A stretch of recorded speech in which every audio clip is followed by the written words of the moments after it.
ശ്രീ ബൽദേവ്, ഇവിടെ ഒരു നടൻ ജനപ്രതിനിധി കൂടിയാണ്. പക്ഷേ സർക്കാർ സ്വീകരിച്ച നയവും നിലപാടുമൊക്കെ നമ്മൾ കണ്ടതാണ്.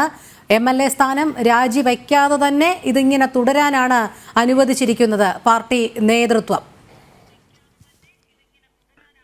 ഇവിടെ വളരെ കുറെ ദിവസം കൊണ്ട് നമ്മൾ മാറി മാറി പല രീതിയിൽ ഇത് ചർച്ച ചെയ്യുന്നൊരു വിഷയമാണ്.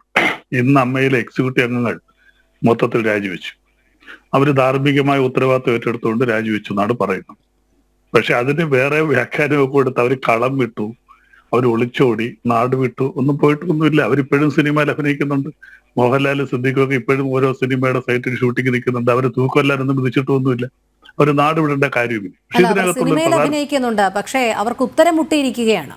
ഇല്ല, അവർക്കൊരു ഉത്തരവാദിത്വം മുട്ടിട്ടില്ല. ഞാൻ അതിലേക്ക് വരാം. ഞാൻ അതിനകത്ത് അവരെ ഒന്നും ന്യായീകരിക്കുമല്ല. നമ്മൾ പറയുമ്പം ഇന്ന് സുരേഷ് ഗോപി ഒരു ചാനലിൽ അവിടെ പറഞ്ഞൊരു മറുപടി, ഈ അനാവശ്യമായ കാര്യങ്ങളിലേക്ക് വിവാദം കൊണ്ടുപോയിട്ട് ആയിരക്കണക്കിന് പേര് ജോലി ചെയ്യുന്ന നല്ല നടന്മാരുണ്ട്, നല്ല നടിമാരുണ്ട്, പെൺകുട്ടികൾ വളരെ ഒരു 80% നല്ല സ്വഭാവം കാത്തു സൂക്ഷിക്കുന്ന പെൺകുട്ടികളാണ്, നല്ല സംവിധായകരുണ്ട്.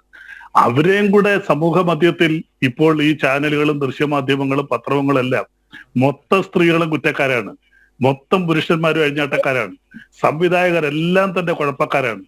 ആ രീതിയിലേക്കാണ് കൊണ്ടുപോകുന്നത്. ഒരു വ്യവസായത്തെ തകർത്തുകൊണ്ട് പോവുകയാണ്. പിന്നെ മറ്റൊന്ന്, ഈ ഹേമ കമ്മിറ്റി റിപ്പോർട്ട് വായിച്ചിട്ടുണ്ട്. ഇവിടെ ഇരിക്കുന്ന എല്ലാവരും വായിച്ചിട്ടുണ്ട്. ആരും പഠിച്ചിട്ടുണ്ടോ? വായനയും പഠിത്തവും രണ്ടാണ്.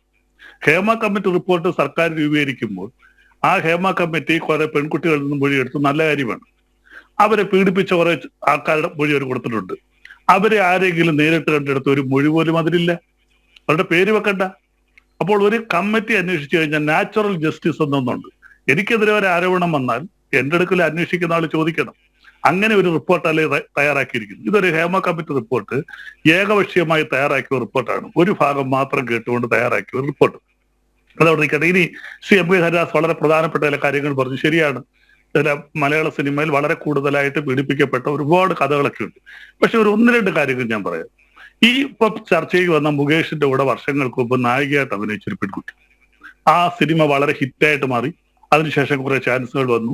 പിന്നീട് ആ പെൺകുട്ടിക്ക് അവസരങ്ങളൊന്നും കിട്ടിയില്ല. ആ സിനിമ എന്ന് പുറത്തുപോയി.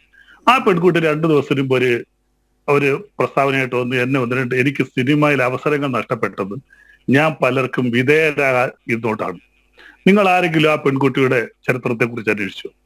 മലയാള സിനിമയിൽ അറിയപ്പെടുന്ന ഒരു പ്രോസ്റ്റിറ്റ്യൂട്ടാണ്. 1-2 സിനിമയിൽ അഭിനയിച്ചിട്ട് ഇപ്പോൾ അവരുടെ തൊഴിൽ അതാണ്.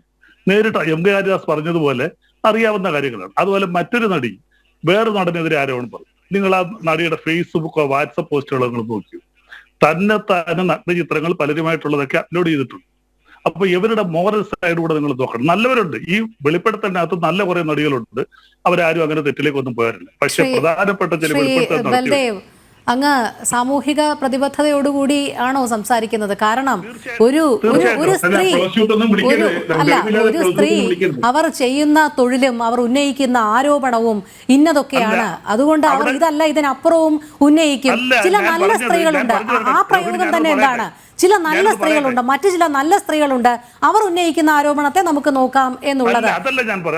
താങ്കളെ പോലെയുള്ളവർ അല്പം അപക്വമായ ഒരു ചിന്താഗതിയോടുകൂടി ഈ കാര്യം സംസാരിച്ചു എന്നാണ് എനിക്ക് തോന്നുന്നത്. രോഹിണി, ഞാൻ പറയുമ്പോൾ ഇടയ്ക്ക് കയറി ഞാൻ പറഞ്ഞു പൂർത്തീകരിക്കട്ടെ. ഞാൻ പറഞ്ഞത് നല്ല സ്വഭാവത്തിൽ നിൽക്കുന്ന പെൺകുട്ടികളുണ്ട്, തെറ്റായ രീതിയിൽ പോകുന്നവരുണ്ട്. അവരും വന്ന ആരോപണങ്ങൾ ഉന്നയിക്കും. ഇവിടെ പറഞ്ഞതിനകത്ത് കുറെ നടികൾ പറഞ്ഞത് വളരെ കറക്റ്റാണ്.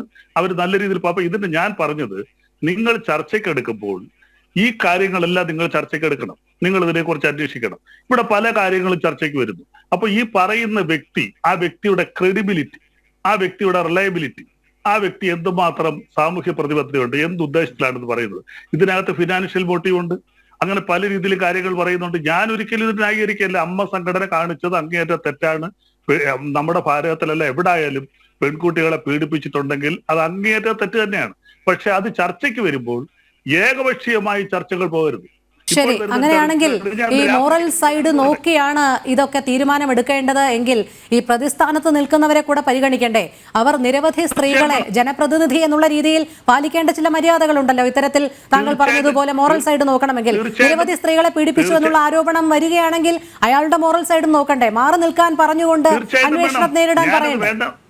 അല്ലാതെ സ്ത്രീകളെ മാത്രം ഒരു ഭാഗത്ത് കേന്ദ്രീകരിച്ച് അല്ല. ഞാൻ തുടക്കത്തിലേ പറഞ്ഞല്ലോ, ഇത് മലയാള സിനിമയിൽ സ്ത്രീകളെ വേട്ടയാടുന്ന കുറേയധികം സംവിധായകരുണ്ട്, സിനിമാ നിർമ്മാതാക്കളുണ്ട്, അതുപോലെ നടന്മാരുണ്ട്. പക്ഷെ ഈ ചർച്ച വരുന്നത് എങ്ങനെയാണ്? ഭൂരിപക്ഷം നടന്മാരും തെറ്റുകാരാണ്, പ്രധാനപ്പെട്ട എല്ലാ നടന്മാരും തെറ്റുകാരാണ്. അതുപോലെ തന്നെ നടിമാര് എല്ലാവരും, അതിപ്പോ നടിമാരെ കൂടെ നല്ല രീതിയിൽ ജീവിക്കുന്ന നല്ല നടികളുണ്ട്. ഈ ചർച്ചകൾ പോകുന്നത് അവരെ പോലും സമൂഹ മധ്യത്തിൽ തെറ്റായിട്ട് കാണിക്കുകയാണ്. മലയാള ഫിലിം ഇൻഡസ്ട്രി ഒന്നടങ്കം തെറ്റായി പോകുന്ന രീതിയിലേക്കാണ് ചർച്ച പോകുന്നത്. എത്രയോ നല്ല നടന്മാരുണ്ട്. എന്റെ സുഹൃത്ത്, ഞാൻ സിനിമയിലില്ലെങ്കിലും വളരെ അടുത്ത് പെരുമാറുന്ന കുറെ സുഹൃത്തുക്കളുണ്ട്. അതിന് നല്ല രീതിയിൽ നടികളുണ്ട്, നമുക്ക് തന്നെ അറിയാവുന്ന എത്രയോ പേരുണ്ട് നല്ല രീതിയിൽ പോകുന്നു. അപ്പൊ ചർച്ച പലപ്പോഴും വരുന്നത് എന്താ? ഏകപക്ഷീയമായിട്ട് ചർച്ച പോകുന്നു. അതിനകത്ത് തെറ്റ് മാത്രം നിങ്ങൾ എടുത്തുകൊണ്ട് ചർച്ച ചെയ്യുന്നു. അതിനകത്ത് ശരിഭാഗങ്ങളിലേക്ക് പോകുന്നില്ല. അതവിടെ നിൽക്കട്ടെ. ഇനി ഇതിന്റെ നിയമപരമായ കൂടി ഞാൻ പറയും. ഇവിടെ പ്രധാനമായിട്ട് സിദ്ദിഖിനെതിരെ ഇപ്പോൾ ഒരു കേസ് രജിസ്റ്റർ ചെയ്തു. ആ കേസ് രജിസ്റ്റർ ചെയ്ത് ആ പെൺകുട്ടി 2009 നടന്ന ഒരു കേസിൽ ഒരു കേസ് രജിസ്റ്റർ ചെയ്ത് അദ്ദേഹം തന്നെ അത് രാജിവെച്ചു. അദ്ദേഹത്തിനെതിരെ വേറെ പെൺകുട്ടികളൊക്കെ ആരോപണങ്ങൾ പറഞ്ഞിട്ടുണ്ട്. ഈ കേസിന്റെ കാര്യങ്ങൾ ഞാൻ അതിന്റെ നിയമപരമായ മൊത്തം കാര്യങ്ങളിലേക്ക് പോകുന്നില്ല.